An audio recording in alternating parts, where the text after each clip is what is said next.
Welcome back, everyone, to Chassis Chatter. As much as we hope you found some enjoyment out of the Monaco Grand Prix, if there is possibly any way to enjoy this. But nonetheless, we've got a bit we want to make a bit of comments on, and we'll run you through the qualifying and the race. So welcome to episode 7, and let's begin. So Ella, what did you make anything of qualifying at all? I was just trying to think. Qualifying, it was a while ago. I think I missed the first one, but I watched the end of the second one and definitely the last one. But you know what I mean, George. It was just a bit of a fiasco, really. Especially the last Q3 with the whole Leclerc taking the fastest lap and then him crashing it whilst Max and Sainz were on a flying one. So that was the interesting fight that we all wanted to see, but it was just ended, and I'm quite gutted, really. Yeah, no, well, it was, you could tell the real anger in both Max and Sainz's radios. They were so annoyed that it had happened, but it isn't the first time though. We'd already in practice sessions seen a lot of people at that corner going into the wall. Latifi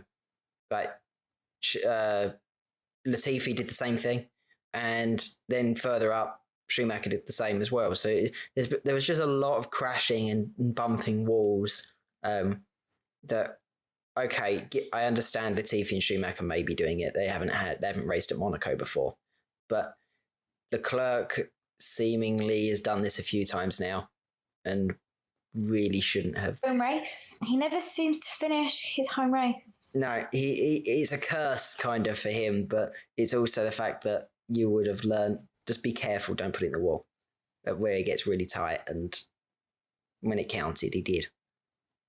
I thought you would learn from Schumacher, because his was a big shunt in the wall there. Yeah. In free practice 3. Well, that's quite a little tongue twister that was. Yeah. That meant he wasn't able to qualify. Yeah. He wasn't able to take part. So you would think in your head, be careful. But yeah. I just think people were just being a bit lazy around that corner, because a lot of people were so close to hitting it. Well, it's one of them where it is the racing line to be close to it, but people, when they try to jump the curb, they just get a little bit too close at the corner beginning of that chicane. And it is, if you touch it and you go in the air, you likely are going to go in the wall.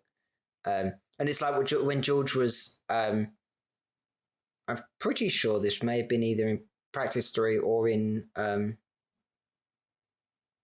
qualifying. Actually, no, I think it's practice 3. Where he got a radio call from his engineer who basically said, "Oh, can you put this? Make sure you just change these settings for us. We've got some rear brake problems." And he was like, "If I change these settings, I'm going to spin into the wall." Like, no, so I don't know. It's a bit showing that maybe he's got his head screwed on, but it just seems like I was shocked we had no safety cars or anything. But over that beginning of the weekend, there was a lot of crashing, a lot of shunting, but it didn't really transpire much in the race. But it's just the issue of what happened with Leclerc probably leads us into the big bit about the race, is his failure to start. Yeah, but because a little bit hungover, so we watched it from the start of the broadcast, because it was just everyone was getting up, and so we just on the background, and it was the whole drama just before the race. Everyone's outside, his space is free, there's people there with his blankets, tire blankets, but he's in the garage, then he's watching it on the TV. Then we thought he was gonna, because the time literally had a minute and all the mechanics were still working on it, so we were like, oh, he's gonna start from the pits, that's fine, at least he's gonna start. And then we had the FIA go to Ferrari and FIA basically going, we're just confirming we aren't starting the race. And then you had the radio from Red Bull going, oh, can we go into that spot? Well, no, this is the thing. So he got the car. What's happened and that whole palaver. So it was a drive shaft failure, but it was a drive shaft on the other side of the car. So it was on the left-hand side.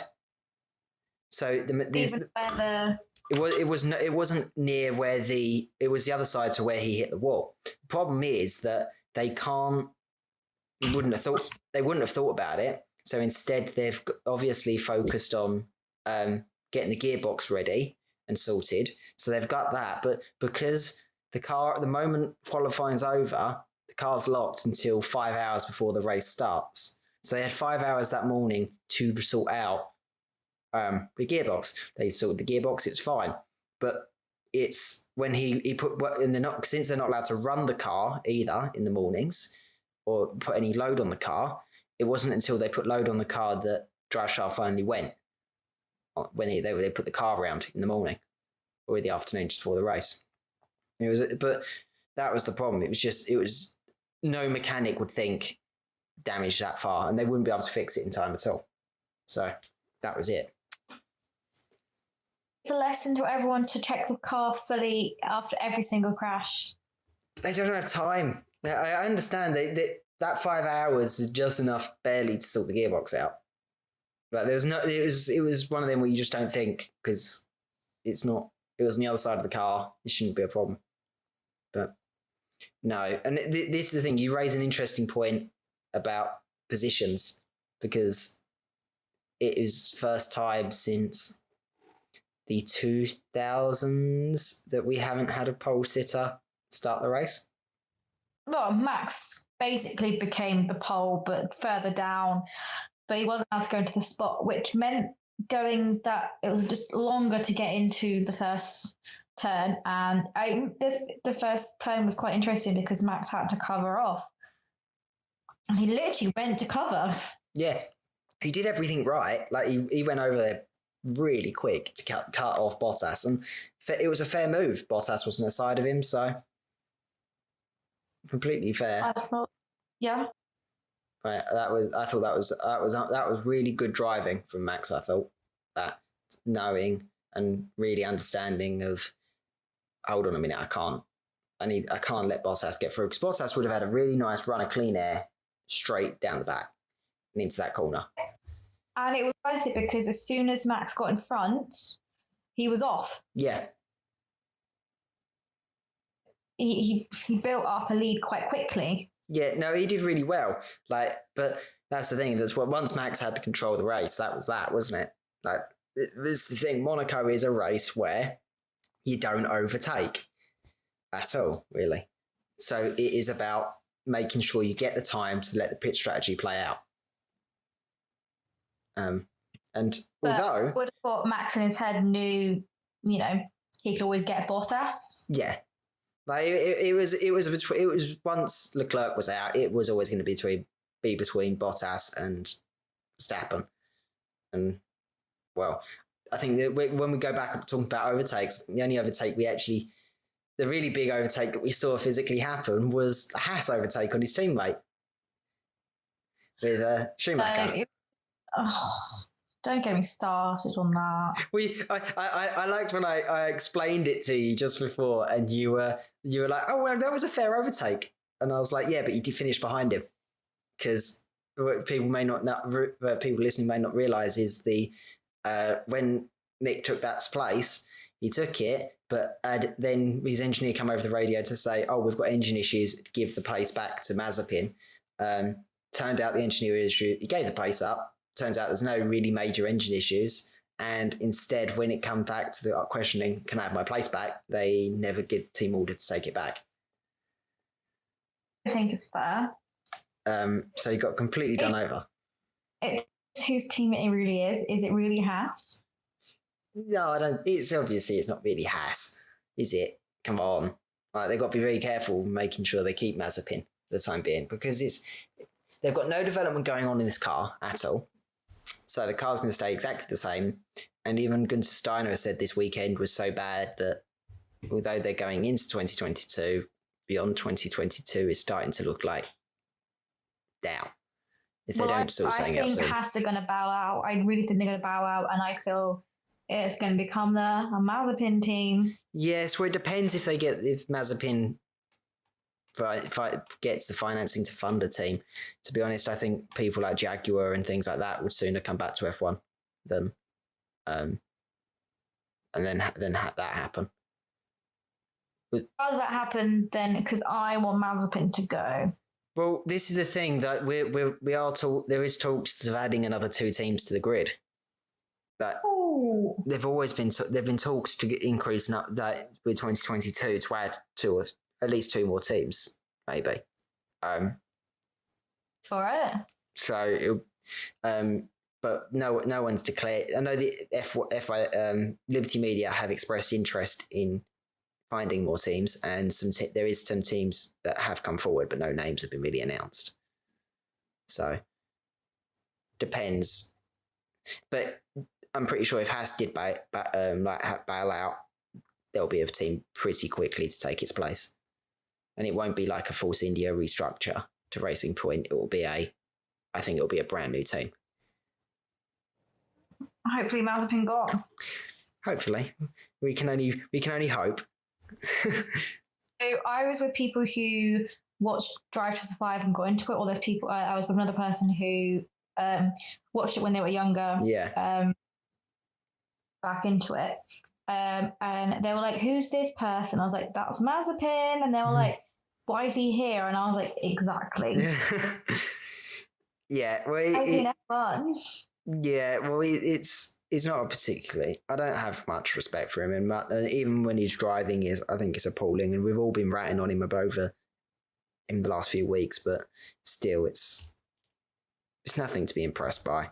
And it's doing Haas bad because everyone on the grid hates him. So, but I think that's enough with Haas. I think we've got 2 big events really that are going ahead. Should we get over the Bottas incident? Yes, the Bottas's bad pit stop. Oh, I feel so sorry for that man. Time's still going. His pit stop is still going.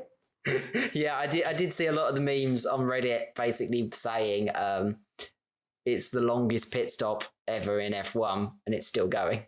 Just a short interlude into the podcast that now I'm editing it later. It turns out that Bottas's pit stop has finally ended. It clocked out at 43 hours and 15 minutes, a record that is undisputably the longest pit stop ever in Formula One. I feel really bad for Bottas. It's not his fault. Majority of things that happen to Bottas has never been his fault. Nope. Yeah, I know. The problem is that it's so about his sorry. The pit stop team is that it's always that crew at that corner. Like they say, they defended the pit crew saying the person on the front right is one of the best mechanics we got in the pit members of the pit crew. But why does it always happen on the front right? Why? Do they have different pit crews? But just for Hamilton and I actually do not know. I will have to have a look into that. That would make a little more sense that they always give Hamilton the better pit crew. Because in some cases that is they give the best people and then they. Yeah, no, they only have 1 pit crew. Makes it a bit easier. Yeah. But I don't know. It's just Bottas seems to be the one that's unlucky. And all right, it's a machined nut, but this is a problem that this nut would have been damaged either when putting the tyres on yesterday, or it's the same nut. It's the same tyre nut they've been using for weeks, and it's just worn up. It's completely worn down. But it's also you could see the final. You could see when the mechanic put the gun on it. You could see it if you look at the close up. You can see it shedding the metal off the top of the wheel nut. So you can just see more damage is being done. Right, but it's just you feel so sorry for him, and you can see it, and he's sitting there waiting and waiting. The moment you can know that he's over for him. I just felt. But even if they got it off, there was no point in him continuing that race. it just, as soon as he got past 10th place, it was over. Yeah. There was no way he was coming back at all. But it's the same problem that, all right, so Mercedes made the mistake here with Bottas and his quitting. Hamilton blames his team on lap 35, 34 for pitting him early when Vettel's gone longer. All right, Hamilton's had a bad weekend, but that's nothing new. He's done it before in 2017 in Monaco. But this weekend he didn't have pace. He didn't show anything. And then when it comes to the race, he moans that his pit crew are letting him down because he's coming up too early and he's lost 2 places. Also, he was not the priority strategy. No. But he thinks he is. Yes. Well, this is the thing, I think. But going into this weekend, everyone was... there was a lot of reports going about George's name being thrown around the garage, especially after last week. And that Bottas is basically already on the out. And even there's conversations that Max going to Mercedes. So it's a really big shake-up. But this weekend, everyone's looking at going, shit, I feel sorry for him. But because they're questioning what Lewis doing as well. But yeah, I don't know. I was expecting a lot more from Lewis. Lewis should realise that it's Monaco, but he always has trouble here. But Bottas, I do think is a good driver. I just think majority of the times, he said 2 laps prior, I need it changed. Yeah. And they put Hamilton in first. Yeah. Well, they were hoping to get Bottas to slow down the rest of the pack and give Hamilton an opportunity, but you couldn't believe it. It's just the most unlucky things to ever happen to that man. But so because many things that's happened to him. But it's these problems at Mercedes that open up the chance for the AlphaTauri and the Aston Martin battle, which was amazingly cut short. I don't know. I thought that was honestly that the fight between Vettel, Gasly, and then Hamilton coming out of the pits was some of the best racing for that entire afternoon. Best. Gasly was not letting anyone, including Hamilton. He was like, "Nah, you're slow. Nope." Yeah. He weren't having it. And that whole, it was good to see Aston Martin. So everyone was joking. I made a couple of jokes before the weekend saying the only time we're going to see the Aston Martins on camera is for the beautiful safety cars and not for the F1 cars. But actually, no, we got to see a lot of Aston Martin being on cameras, and Vettel really showing that car actually can deliver when it needs to. This weekend felt so good for him. Must have. Cheering him on because he drove absolutely beautifully. There's nothing else he could have done better, I don't think. I mean, battle was beautiful, and it was just... I was rooting for them just to keep Hamilton behind because I was it was lovely. Whinging and be like, tough, this is what it's like for other people. Yeah, it was lovely to see. Just seeing that. But, well, I saw the battle, but I had to see it as onboards later on after the race because of the beautiful production company that were filming it, that which is a one-off production company that only do Monaco, decided at the moment that Vettel and Gasly were wheel to wheel going into a corner that we would get to see a replay of Lance Stroll jumping a curb. It wasn't needed. It just wasn't needed. It is appalling direction. And even Sky presenters made comments saying, what's just happened? We need to know what's happened. In front. Oh, I don't know why we cut to that camera. I got no idea what made them select that replay to do it. I don't know if they had it preloaded, but it was I think it's made it pretty clear that Liberty Media are about to assume all the rights for Grand Prix and do it themselves. The BBC and ITV do it in the UK, but there's only 3 places left. It's Monaco, the UK, and Japan that have separate production companies outside Liberty Media. So I would say the BBC's all right, or the IT, whoever gets the. Well, it's fine. They both do it together, I think, because it's national broadcast. Just the BBC's fine. They know how to do events. Yeah, big sporting events. That they know how to do it. I just can't believe it. It was just so bad. It was appalling. Like I understand they're trying to make the race interesting, but my God, it was bad. It wasn't the time to do it. No, really bad timing. Like, I just don't know. So, yes, well, I think we've about covered most of the highlights of the Monaco race, really, if I'm honest. There isn't very much. That's it. So we can go into some. Do you want to go through some of the ratings if you want? Let's do it. So we'll start with our podium first. So how was Verstappen, Sainz, and Norris's for you?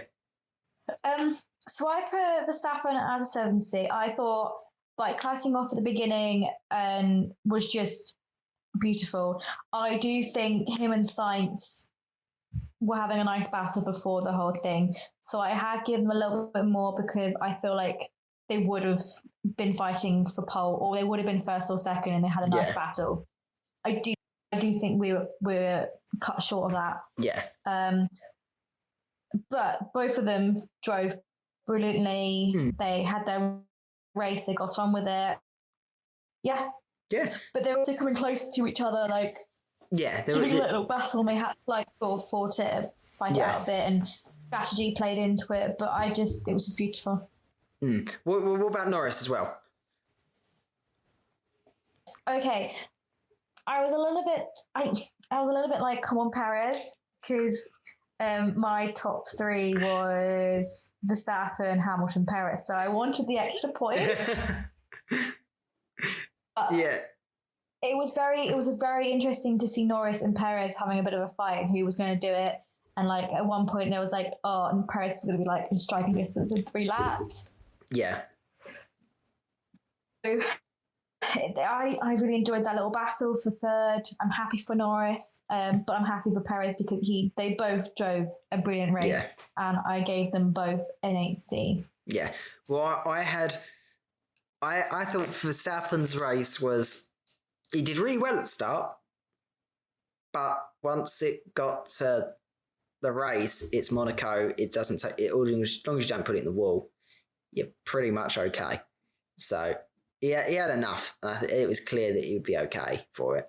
And Sainz, I went for a 7A for Sainz, mainly because I thought this weekend really it wasn't just him; it's also the team showing that the car has a lot of potential now, and we shouldn't ignore the car's pace.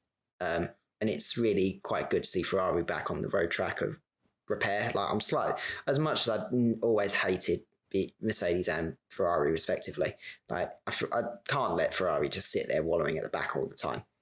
So it's good to see them back, and Sainz just showing he's a completely competent driver was good to see. And Norris, I thought he drove absolutely beautifully. I thought it was a masterclass of a thing. He had Perez behind him near the end, and it was just make sure you keep your head down, deliver the race result. And for that, I gave the same. It's an 8C. But the irony is this podium 10 years ago was exactly the same, but with Vettel, Alonso, and Button for their respective teams with the same nationalities, and say it was exactly 10 years ago, 2011. So it was good. It was just it would have been the youngest podium ever. However, Sainz is just a bit too old. So in the press conference, they made the joke of it, saying, "You're too old, Carlos." So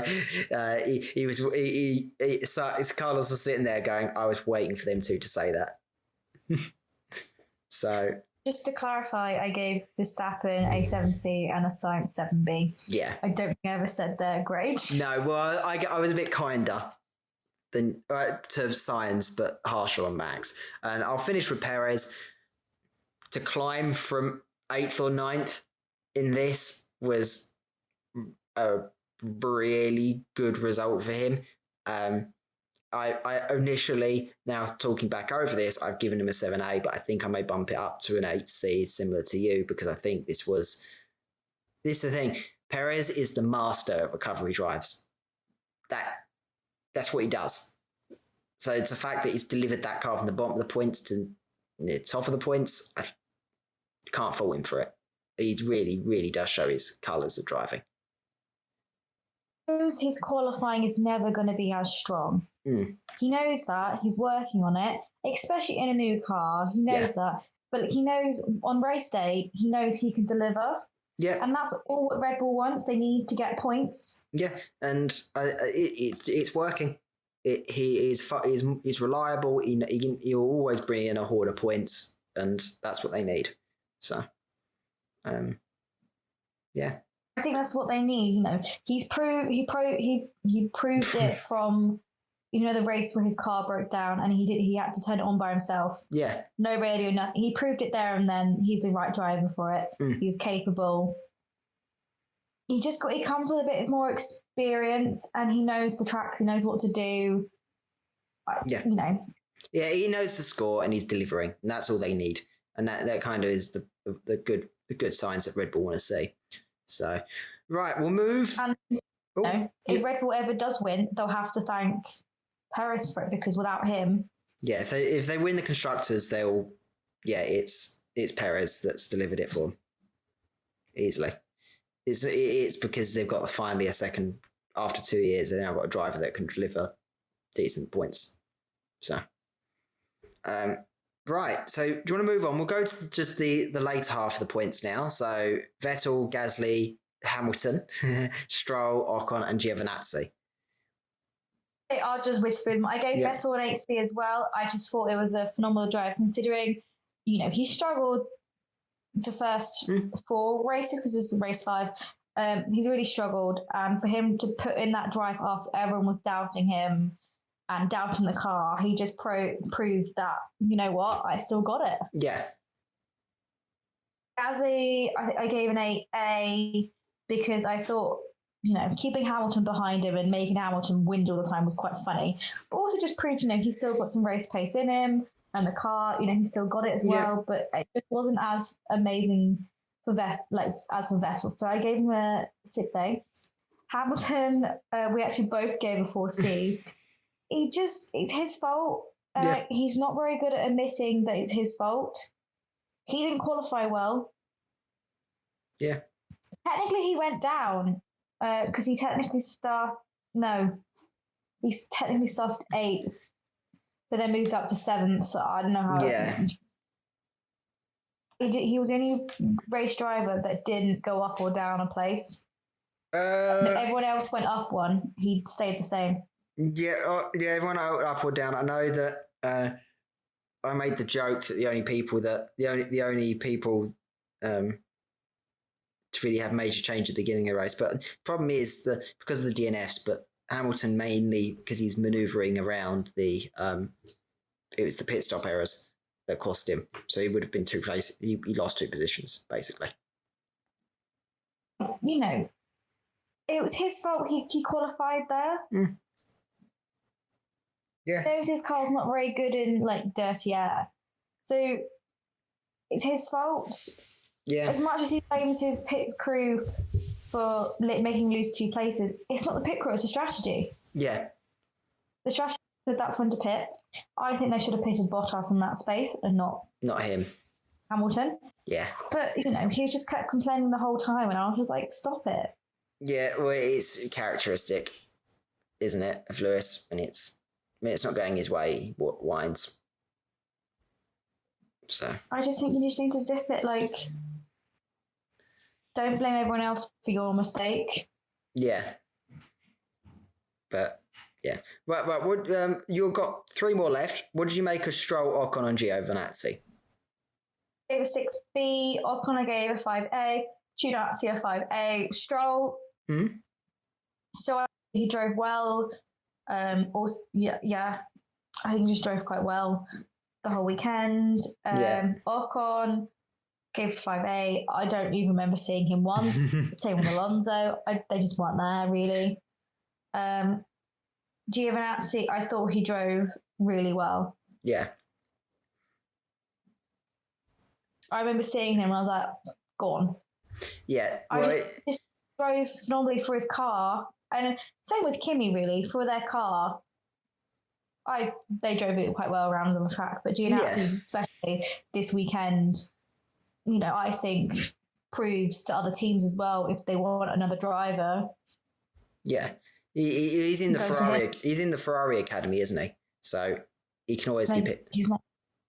But the next 5 years, is he? No, but it's the big thing there is. Well,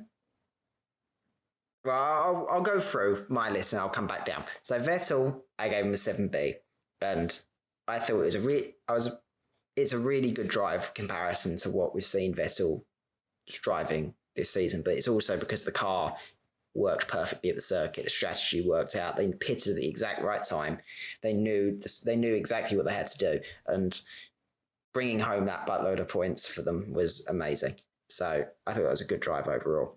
Gasly, I gave a 6A like you. He was fighting Hamilton, and he did. It was a masterclass of what you need to do. Make that when they're all coming out the pits and everything else, and that 3x3 battle. He ensured that that Mercedes was stuck behind him, and that was that. That was the end of it for Lewis. So I thought it was really good. Lewis, as you said, I gave him a 4C. We don't like his whining. His driving was appalling. He blames everyone else but him. I don't think there's much more really to say about Lewis. Stroll, I gave him a 6C because he was. I don't remember seeing much of him bar ruining my viewing of Vettel, Gasly, and Hamilton.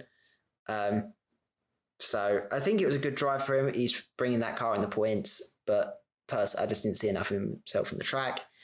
Ocon, I was a bit kinder to Ocon because I think he actually managed to achieve a couple of overtakes and the track positions. So I gave him a 6B. It was a very good overall drive for him. He was delivering Alpine some points. Giovinazzi, though, I thought was a masterclass, bearing in mind that he got that car into Q3. Really showing the strength that he has as a driver, and I agree, it was a 6A performance. You said you'll get back to him on the whole Ferrari. Oh, the Ferrari thing. Well, it's he has got a future.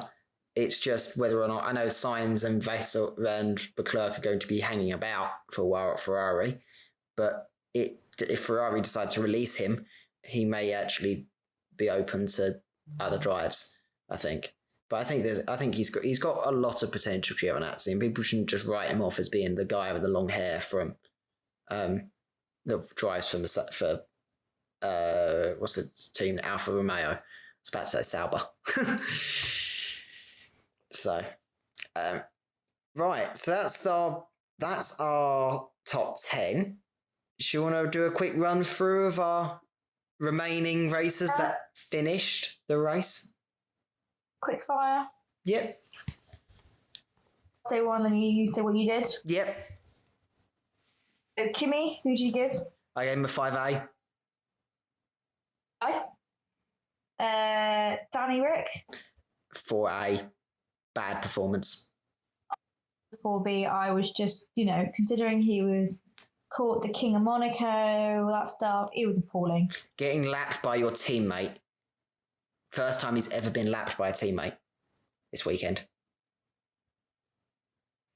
Awful. Yeah. Is he regressing even? I don't think so. He wanted out, but he's realising that his title hopes are... I think they're gone. Alonso? I gave Alonso a 5A. He started 17th. Like, he made 4 places up. I thought it was a really good drive for him. Like, it may not be points worthy, but it's still, he managed to get that car for up a couple of places at Monaco. So hats off to him. I wasn't really impressed. I'm an Alonso fan. Russell was a 5C. He got the Williams round, but it seems to be his favourite place to finish is 14th. saucy. I wasn't really impressed.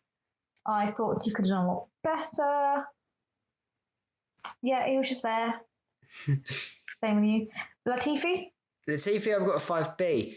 Crash in practice, still manage and starts way down in between Mazepin and Schumacher, but has managed to get some overtakes done and delivers the car actually in a reasonable place. It's a similar reason why I just thought, Shinoda. I gave Tsunoda a 4A, but this is the problem that Yuki's having is he's a very rookie driver. He's still and it's really difficult for AlphaTauri to deal with. I know chief principal at AlphaTauri has basically said to him, you need to get your act together and quickly. Like he should have had another year or so in F2. Yes, well, it's because he was favoured by Helmut Marko, wasn't he? So he was a favourite and brought in as patronage, but it's clearly showing that unlike Kvyat, who didn't have to be told certain things because it was just common knowledge, it's a bit difficult for Yuki's race engineer to get used to. So they're trying these best, but I think there was a really good piece this weekend called Taming the Tsunoda Hurricane. And it was actually really good breaking down. Like AlphaTauri have got still supporting Tsunoda, but they've just nudged him quietly and said, "Look, you need to get your act together." So I just feel like it was just a bit too soon. Yeah, it was a bit of a rush story, and he performed amazingly at testing. He performed amazingly at Bahrain, and then suddenly it's just been a bit downhill since. Sadly, I gave him a 4B. I was just a bit disappointed considering your teammate finished 6th and you were 6th. Yeah. You should be a lot closer. Mazepin? Mazepin, I gave a 4C. It was one of his better drives, but bearing in mind that he stole the place and never gave it back. So there's not much to say. 3A for that reason. Schumacher, I gave a 5B. Bearing in mind that he crashed quite badly on Saturday. Or Friday, it was actually pretty good. I give him a few more points mainly because although he's last, that overtake in front the third corner, fourth corner was absolutely amazing. I gave him a 5C. I do agree with that, but I just feel like his mistake of not crashing the car in free practice. Yeah. I think that led to his mistake. I feel like he could have qualified a lot higher. Yeah. Bottas, we both gave a 6A. We've said it before. Up to that point, he drove quite well. And it's not his fault, so we gave a 6B. And then Leclerc, we both gave different scores. So I gave a 3C.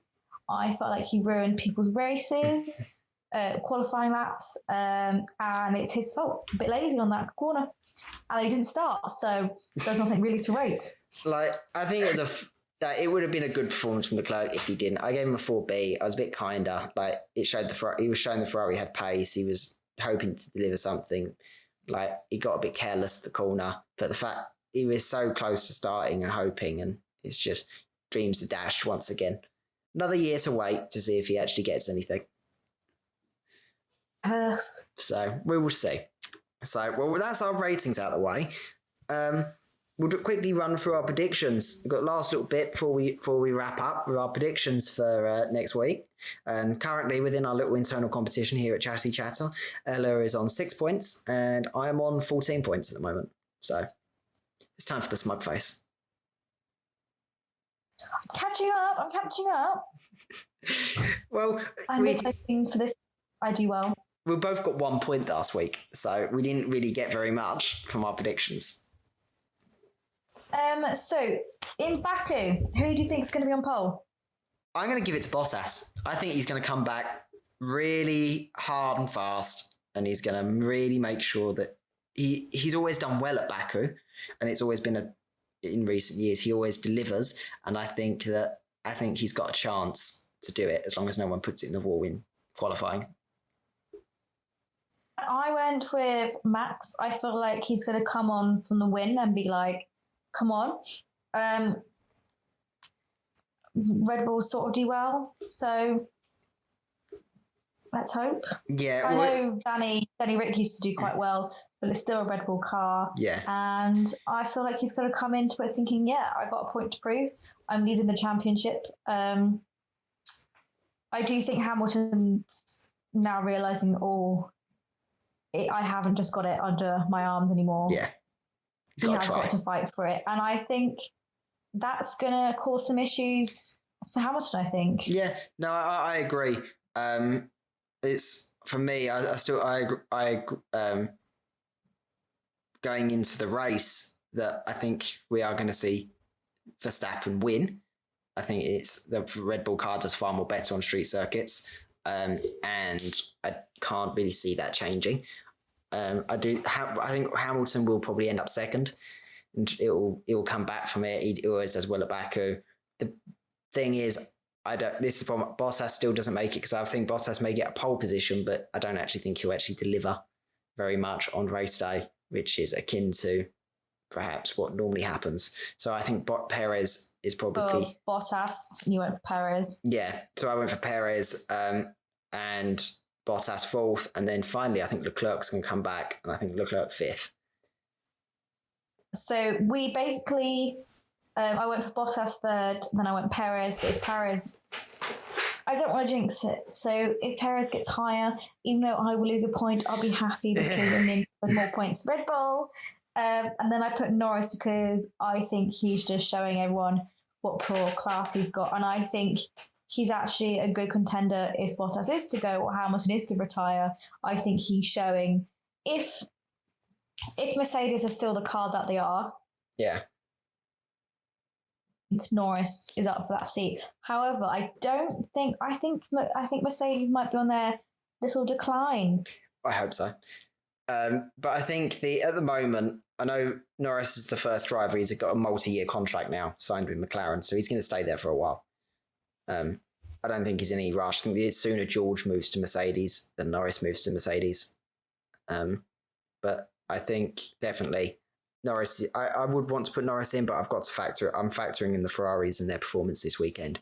So I do think Norris would be a very close sixth place, if anything. It'll be a Sainz Norris fight, I think. I don't think Danny Rick's really anywhere in it, to be honest. Our final thoughts. We thought we would talk about the drivers and constructors because there's been a shift. Unbelievable. So due to Bottas not even finishing on the points and withdrew, and because Max and Perez finished first and fourth, it gave them enough points for Red Bull to be leading the constructors by 1 point, and Max leading the drivers championship by 4 points. It is the first time since 2018 that Mercedes are not leading the constructors. 3 years. Oh my God. It is amazing. I'm glad to see Red Bull really they're delivering a challenge now. Finally. It's not just they used to get relatively close again in drivers, but they were never touching the constructors. But now it's there, it's happening. They see it as, yes, we've got a chance to win it, but for them, they've got nothing to lose or prove. It's Mercedes to lose, and I feel like that's going to bite them in the eye. Hopefully, yeah. It will bite them. Yeah, no, I want it. I'd love to see the cockiness of Mercedes finally goes. They're making too many mistakes, and it's letting Red Bull pick up the slack. So, which is good. So, had a pit stop of 1.9, so close to 1.8, which is the record. But that was just putting them to shame. Yeah. Well, Red Bull always dominate pit stops, and it's coming clear that Mercedes aren't having good times in their pits. So I wouldn't. For a while now. No, but it's been like that since the beginning of the season. They've had this. And I feel like that's gonna not help them either.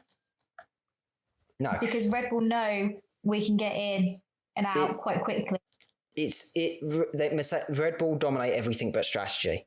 Mercedes normally dominate strategy. They this weekend they messed it up. So they dropped the ball.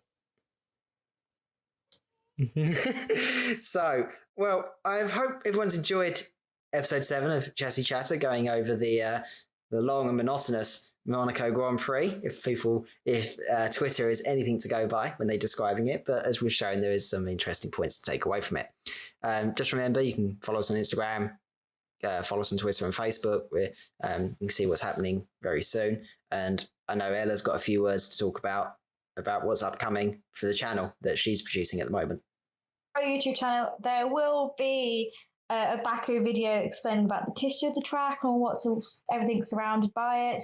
Sadly, there wasn't a Monaco one because my partner had his 21st, so very hungover. I apologise. But the Monaco one will be coming up, as well as the Spain and Portugal one at some point. And we've also got some other exciting videos coming up, so stay tuned. Definitely. And thank you all for listening.